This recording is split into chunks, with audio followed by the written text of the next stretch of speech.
प्रणाम। कल्पना ठाकुर। राखी का त्योहार आ रहा है। हर बहन के मन में उल्लास रहता है कि मेरे भाई मेरे पास राखी बनवाने आते हैं, तो मैं के जाती राखी बांधने। तो एक छोटा सा राखी रक्षाबंधन का गीत मैं आप लोग को सुना रही हूँ।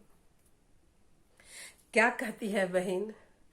अरे चिट्ठिया में लिखी लिखी भेजाली बहिनिया, चिट्ठिया में लिखी लिखी भेजाली बहिनिया।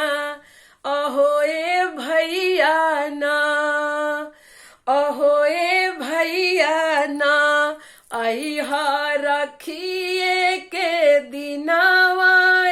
हो ए भैया ना, अइहा रखिए के दिनावा।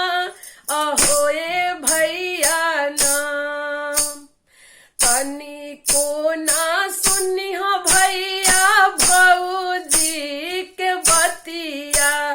चली रे अइहा ना, आपन बहिनी के देशवा। चली रे अइहा ना, आपन बहिनी के देशवा। चली रे अइहा ना।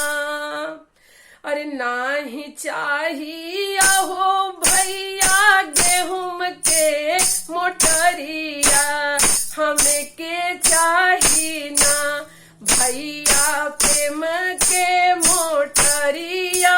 हमें के चाहिए ना भैया प्रेम के मोटरिया। हमें के चाहिए ना। बड़ा रे उत्तम भैया हो रे परबिया से।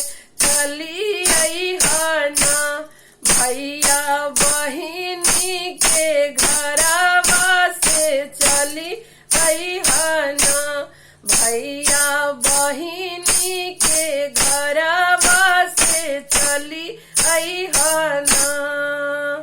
बड़ा रे उत्तम भैया राखी के परबिया से। ले अइहा ना भैया चुटकी से नूरवा से। ले अइहा ना भैया चुटकी से नूरवा से। ले अइहा ना। चिट्ठिया में लिखी लिखी भेजाली बहिनिया से। चली अइहा ना भैया बहिनी के देशवा से। चली अइहा